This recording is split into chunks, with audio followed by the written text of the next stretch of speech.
What's up everyone? How's it going today? My name is Dan and this is the EvolvedJeepin channel. Today we are back in the garage because today we're going to be doing another modification to my 2019 Jeep Wrangler Rubicon. Today's video is actually going to be a part one to a two-part project because I actually have two parts that are pretty extensive installs, so I'm going to have to split up into videos. If you've been following along on the channel, you would have seen on one of my most recent videos that I actually went ahead and replaced my 37-inch NATO Ridge grapplers with 38-inch. In that video, I confirmed that you can in fact put 38-inch tires on the AccuAir 3.5-inch dynamic lift kit without any major modifications. This meant that you could run this setup on the road, but for myself with the Rugged Ridge Ventador front bumper, I was still going to have some type of clearance issue when I went off-roading. I knew this was going to be an issue because with the 37s, when I had my sway bars disconnected and I was turning and flexing on a trail, I noticed that the tire would connect with the bumper. The easy solution was because I had the AccuAir system, all I had to do was lift up the front and then I'd have enough clearance to turn without rubbing. I think I'm going to still be able to do that with the 38s, but I also know that because the 38s are a larger tire, I'm definitely going to have less clearance and less flexibility. So I figured it made sense at this point to just go ahead and replace the full width front bumper with a stubby style front bumper.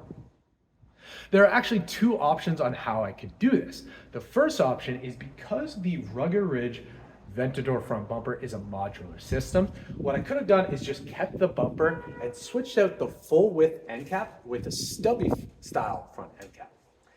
The other option was to go ahead and just find a new bumper and then sell this one off.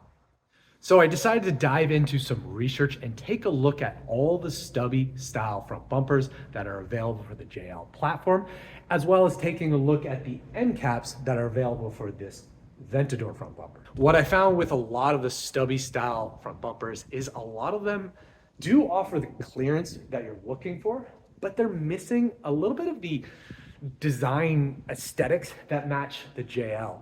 What I mean by that is I found a lot of them would come across, have a nice stubby look, but then the way they end, they don't tie into the shape of the JL grille or the shape of the vehicle. And this was exactly the case I had with the end caps.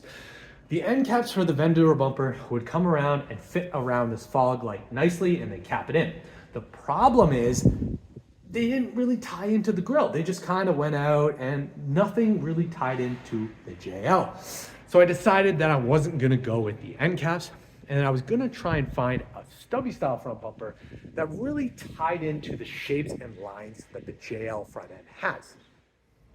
Not only was I looking for a bumper that offered some type of design aesthetic that would match the design language of the JL, but I was also looking for a bumper that would incorporate a winch, that had some type of overrider bar on the front that would allow me in the future to possibly mount some lights to.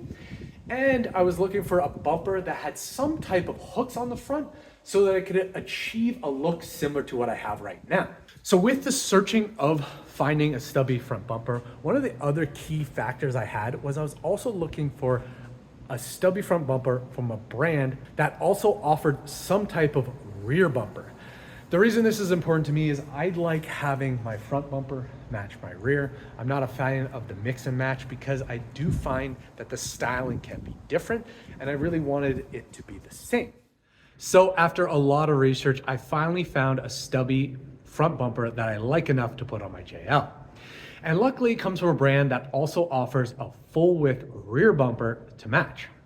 This was extremely hard to find because a lot of the brands that offer stubby front bumpers don't offer full width rear bumpers. And I understand why that is because a lot of the people who go with stubby front bumpers usually want stubby rear bumpers that match because it's all about clearance. But for myself, I wanted a full width rear bumper because I wanted that added protection. The brand that we decided to go with today is Rival 4x4, and the bumper that we're going to be installing on the JL is their new aluminum stubby front bumper. At this point, what we're gonna do is dive into the first step of the installation, which is to remove our rugged ridge one. I'm not gonna show the steps it would take to remove a stock one. They do have a video that shows you exactly that. But for myself, I gotta remove this one. So we're just gonna power through removing this one, and then we'll regroup on step one of the installation of the new bumper.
As you can see, yesterday we finished off by removing the Rugged Ridge Aventador front bumper, and today we are back to finish the installation of the rival Aluminum Stubby front bumper. Before I get into the installation, I do want to mention something that I kind of glanced over before removing the bumper, and that is that Rival has a really good instructional video for this bumper.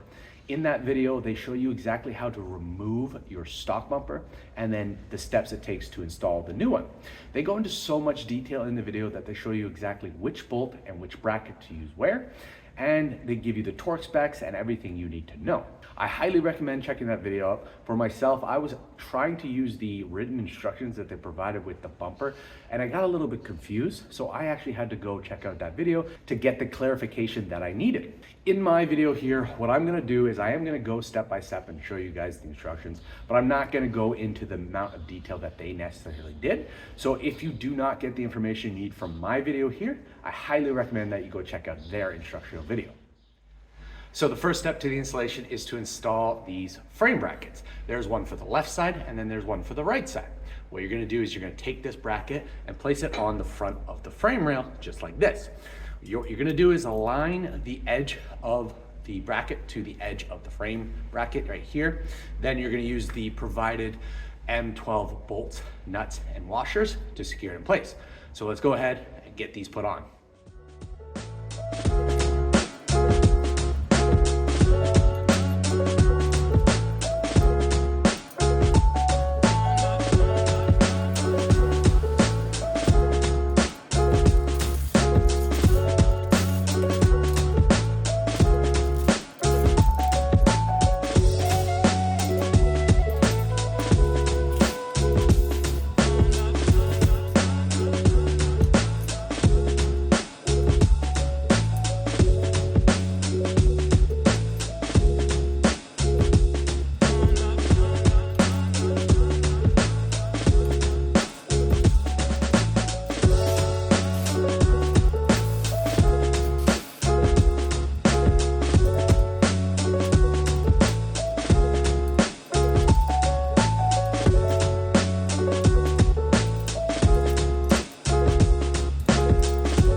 So the next part to the installation is to install the winch plate, and to do that we need to install these supporting brackets. These are the larger size L brackets with the double reinforced bottom, and these are contoured with a shape to help you indicate which one goes on which side of the frame rail. The contoured shape matches the shape right here. So once you figure out which one goes there, you're going to put the bracket in place. You're going to secure it with a M10 by 30 bolt and a washer. You're not going to tighten it fully. You're just going to make it snug enough and put it in place, because once we have that, we're going to put the winch plate on top and then move on to the next step.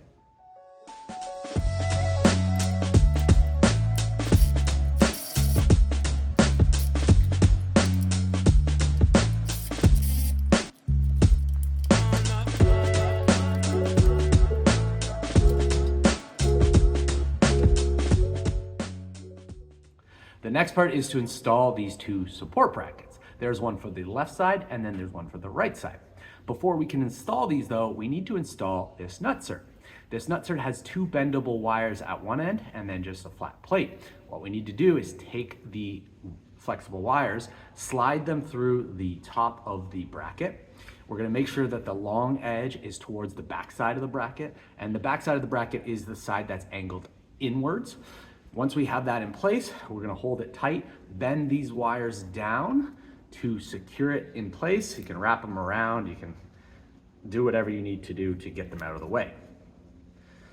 Once we have that put together, what we're gonna do is we're gonna take the bracket, we're gonna stick it right here. We're gonna use another M1030 bolt and a washer to secure it in place right here. So let's go ahead and install both these brackets.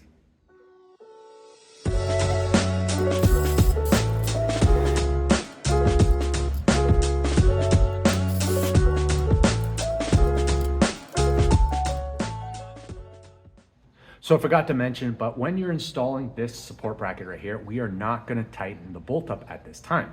What we're trying to do is get everything connected and then we'll tighten up everything at the end. So the next part we have to do here is secure this bracket to the winch plate, which then also secures to the L bracket that we have underneath. To do that, we're gonna use this M10 by 30 Allen key bolt with two washers and the nut. We're gonna secure it here. We're gonna do that side. Then we're gonna regroup and do the front right here, but that's gonna be a little more complicated. So we're gonna have to come back to that and show you guys what steps need to be done for that. So let's go ahead and get these in and we'll come back for the next step.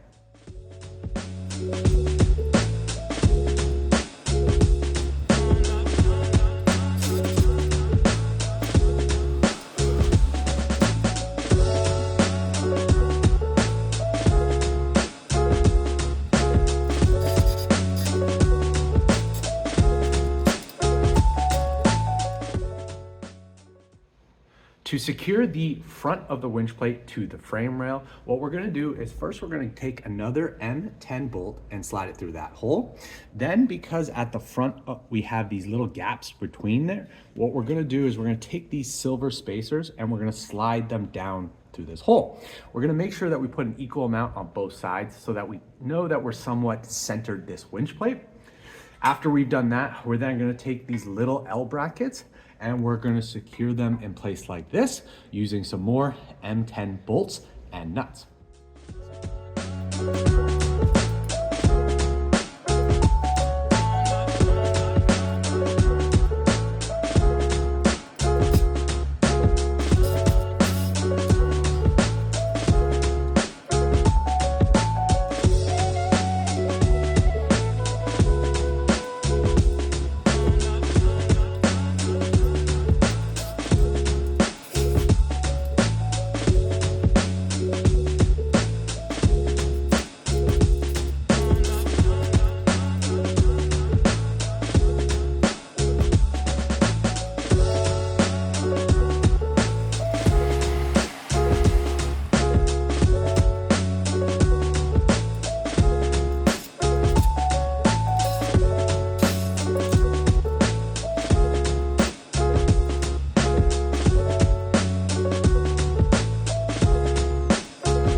So at this point, I want to remind everyone that we have not tightened up any of the bolts, and that is because we have one more step to do before we can go ahead and start doing that. The step we're going to do is we're actually going to take our hooks and we're going to install them. We're going to take one hook and we're going to place it on the outside of the mounting bracket, and then we're going to secure it with some M20 by 50 bolts and a washer. There'll be 3 bolts on this side. Then we're going to take the other hook, put it on this side, and secure it with 3 bolts as well. Once we have those hooks installed, we're then going to actually take a tape measure and measure the outside edges of the hook to determine what the distance is. The distance that we're looking for the hooks to be are between 30.7 and 30.8. And the reason we need that is we need it to be that precise dimension so that we can slide the bumper over top of those hooks and it won't contact them. So when you're measuring those hooks, if the distance is smaller than what we need, what we're gonna do is we're gonna take some spacers and we're gonna slide them between the bracket and the hook to push the hooks out. Again, remember, if we put one on this side, we wanna make sure to put one on the other side, and so on, because we want it to be equal.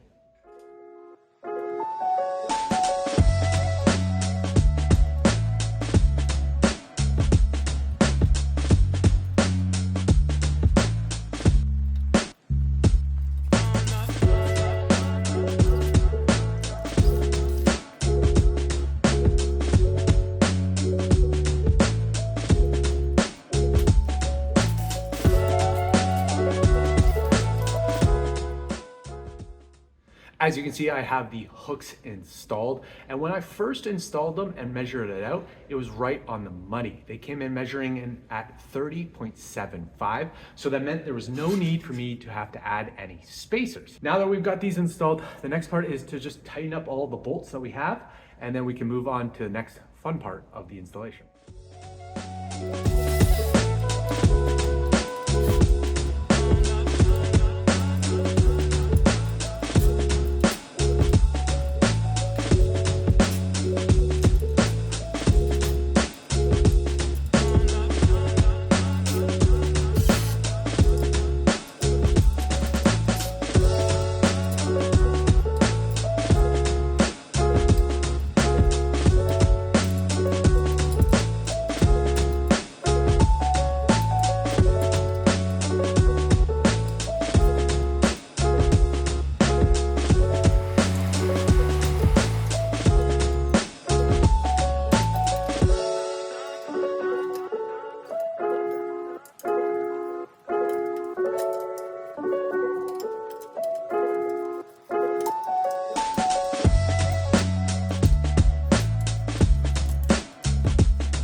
So now that we've got everything tightened up, the next part is to install the winch onto the winch plate.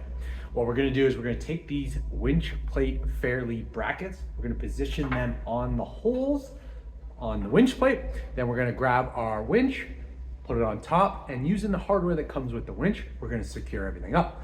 So let's go ahead and put this winch on.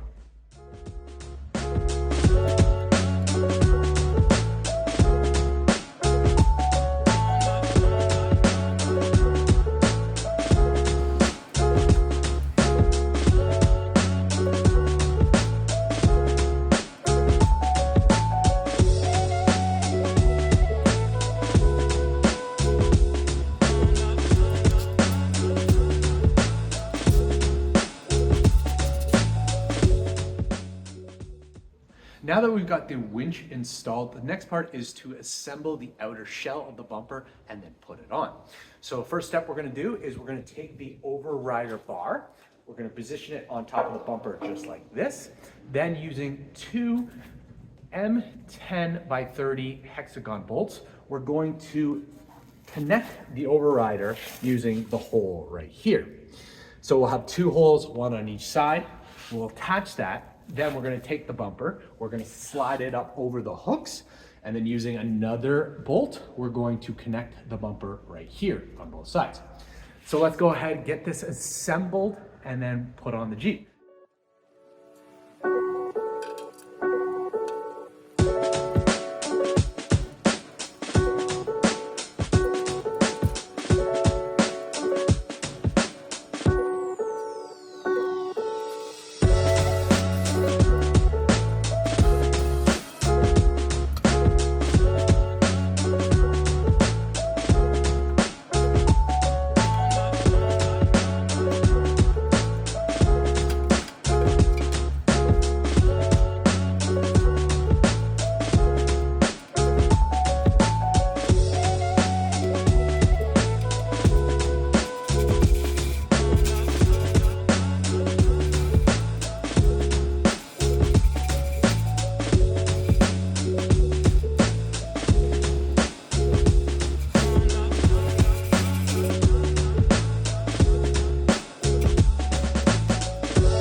So now that we have the bumper installed, the next part is to go ahead and install the skid plate.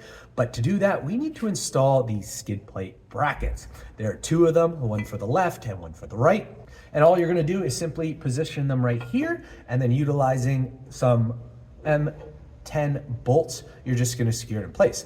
Some vehicles might have nut inserts already there, so that's easy to do. But for myself, I don't have them. So you're gonna utilize this preset insert that would simply just slide up the inside, and then using those bolts, secure the bracket in place.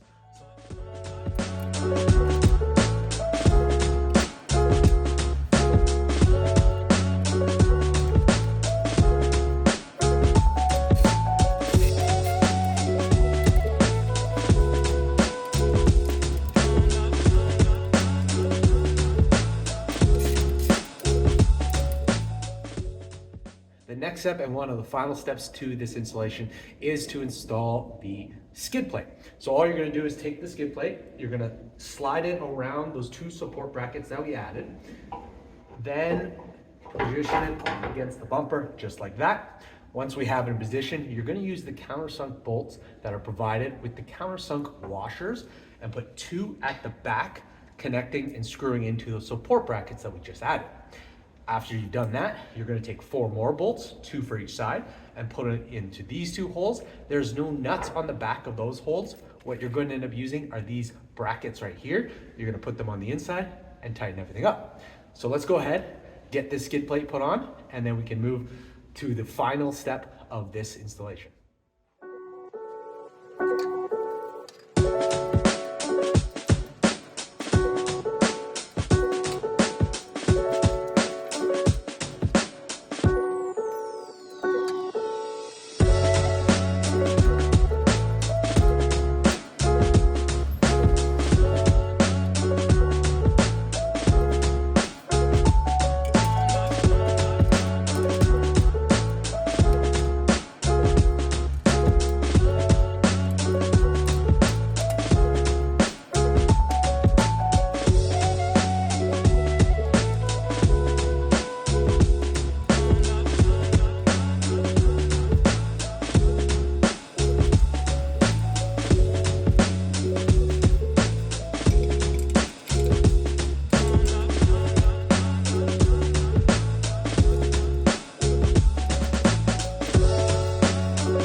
As you can see, we've completed the installation of the Rival Aluminum Stubby Front Bumper, and I have to say I'm pretty impressed on the way it turned out. Before we get into showing you guys some of the features and functionality that this bumper has, I wanted to just discuss with you guys some of the customization that I have done so that you guys have a good understanding of what you would actually get from Rival versus what I'm showing here right now. So the first thing that I've customized is these hooks. So these hooks from Rival come in black. What I have done here is I've actually used 3M neon yellow vinyl wrap and wrapped them in that color, which is the accent color that I use throughout my Jeep. Yes, vinyl wrap is not going to be as durable, and if I were to start using these to pull on, the vinyl wrap's most likely going to get destroyed. But for me, this was just a cheap and easy option for me to get the color that I wanted. If I were to ever start using these hooks more frequently and the vinyl wrap starts to get destroyed, what I'll probably end up doing is get them actually powder coated in this color so that they will be durable and will be able to withstand some abuse. The next thing that I've customized is this skid plate here on the bottom. This skid plate actually comes in a gray. What I've done is gone ahead and painted it. Yes, I could have went ahead and powder coated it, but I wanted to go ahead and paint it just because, well, it's cheaper. And I wanted to see how durable the paint is that I used. The paint that I used on this is black Steel It. I've heard a lot about this paint. It is actually one of the only weldable aerosol paints that are out there. Obviously, I'm not welding anything, but I've also heard that the paint is very durable. So what I did was I ended up using a fine sandpaper and sanding down the powder coating a little bit to rough it up to help with the paint sticking. I did the inside, the outside, made sure to get all the crevices. Then once I was finished that, I went ahead and started using the Steel It painted. I did 3 coats of it, really took my time, painted it, let it dry, painted it, let it dry. And I think the end result is really good. I really like how it's black and it looks really sleek. If for some reason, again, the paint starts not sticking to this powder coating, maybe I'll go ahead and also get that powder coated in a black so that it won't flake. But I am hoping that this Steel It paint will hold and withstand the abuse of being up here at the front of the Jeep. The last thing that I customize is the license plate holder. So this bumper does not come with a license plate holder. What I ended up using is the previous license plate bracket that I purchased off Amazon and was using on the Rugged Ridge Ventura bumper. Luckily for me, it worked just fine. All it is a bumper that connects to the fair lead and then has these brackets coming down here, and then I bent it back a little bit. So now that we've talked about the customization that we did to the bumper, let's take a look at the actual features and functionality that the bumper has. So the first thing you see is the bumper is a stubby style bumper, which offers max tire clearance for on-road and off-road use. The bumper is also aluminum, which makes it a very lightweight yet very strong bumper. The bumper also has these cast steel hooks that are connected directly to the frame, making them a really ideal recovery mounting location that you can really pull on and know that it's very secure. It also has D-ring spots, so if you want to add D-rings, you can easily do that. The bumper also has its own hijack lift points on both sides. These points are actually not lifting on the aluminum bumper. They are lifting on the frame bracket that we've added underneath the bumper. So for that, what it does is it gives you the confidence to know that you're jacking up the vehicle from the frame and not from the bumper. The bumper also has this overrider bar with integrated light holes on the top. So if you want to add lights, you can easily do that without any customization. And then it also has holes underneath. So if you want to add a lot more lights under there, you can easily do so. The bumper also has an integrated half inset winch plate location. The winch plate is connected to the frame, so it gives you the confidence to know that the winch is securely mounted to the vehicle's frame and not just to the bumper. This is a 10,000 pound winch, but you can probably fit a larger one there if you need it.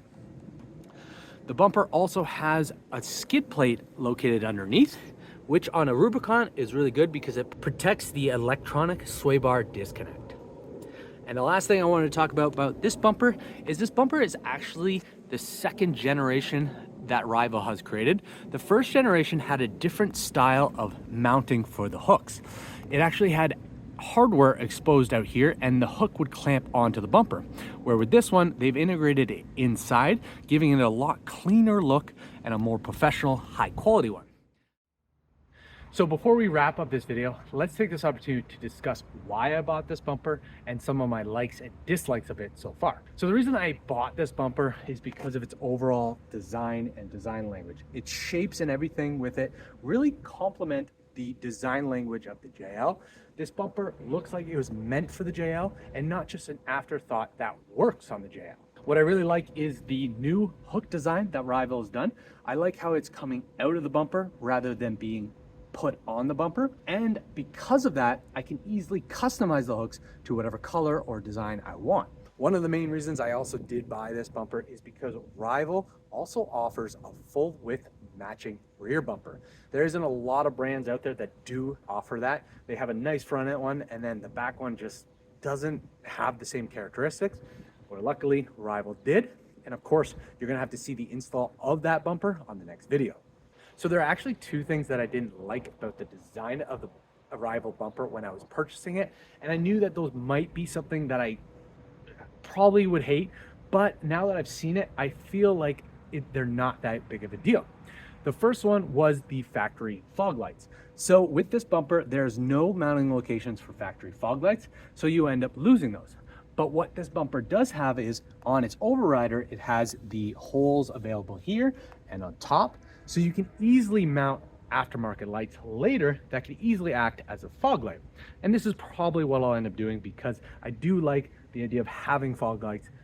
So the next thing that I had an issue with was the winch placement. What I was looking for was a bumper that had the winch integrated into it instead of it being sitting on top. A lot of the stubby bumpers out there are simple flat bumpers and then the winch sits on top. I just didn't like the way this looked, but luckily with this one, it's a partial integration. So the winch is set a little bit into the bumper, and what that does is it makes it look very contained and integrated. And after seeing it and putting it together, I'm actually okay with it. It doesn't look as bad as I thought it would, so I think I'm gonna be okay with that, and I'll enjoy that. Now let's discuss the likes and dislikes for the bumper that I have so far.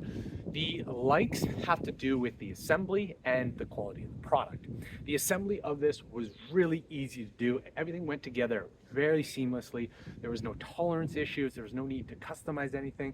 Everything just worked really well, and it showed that it's a really well designed product. And then for the quality, well, I can't say anything wrong. The quality of the powder coating is amazing. The aluminum, I love the fact that this is an aluminum bumper, making it nice and lightweight, which helped with the installation because I didn't have to lift a heavy bumper to put it on. It was easy to just move around a nice light aluminum bumper. And I have to say the aluminum that they're using is really thick quality. So it makes me feel like this bumper might be a little bit stronger than my stamped steel one. The aluminum on this is a little thicker. The stamped steel was kind of cheap feeling. And I feel like possibly if needed, this bumper could take a hit where the stamped steel one would probably just fold it right under any pressure. As for dislikes, I don't really have that many. There are more little bit nitpicking things. So the first thing is the shipping. So when this product showed up, it was well packaged, but there were some exposed edges. And some of those exposed edges got some marks. So I got like a mark here. I have a little bit of marks up top on this. Some of those could be easily avoided by just adding a little bit more protection around these, especially because when you're shipping these either UPS or FedEx, we all know they don't really care about the box, so it gets thrown around. So it's kind of not impressed by that, but I think I'll be okay with it. Little marks are little marks, nothing real big. It's probably going to get more marks in the future. The next thing I had an issue with is the instruction manual. So one of the things about the instruction manual is that it has information for both the JK and the JL. And that got a little confusing because the instructions were kind of integrated together. I would have rather maybe one section be for the JL and one section be for the JK. That way you could just read through one and go step by step. Luckily, Wrangler has a really good installation video for the JL, so I was able to follow that to clear up some of the confusion that I had from the instruction manual. So the last dislike I have is the fact that this bumper is made for both the JL and the JK. What happened after I finished the install is I noticed there's a lot of extra parts that were intended for the JK. Well, what happens is you're paying for those parts. So it probably, for me, I would have rather them have two SKUs. I know that's a SKU management thing, but I would rather them have two different bumpers, one for the JK, one for the JL, so that you could capitalize on reducing the cost so we're not paying for those extra parts just to throw them away. I would have rather just have this JL one. I order it, I use all the parts, I don't have anything extra laying around. So guys, at this point, I am finally going to wrap this video up. As a reminder, this is part one to a two-part project. On the second video, what we'll be doing is actually installing the matching rear bumper from Rival. And to be honest, I can't wait to see what that looks like because after seeing the quality of this stubby front bumper, I'm sure that back bumper is not going to disappoint. So please make sure to subscribe so that you can get notified of when that video goes live and you can see the completion of this bumper transformation project. If you have any questions or comments about this front bumper, feel free to post them below and I'll do the best to answer them.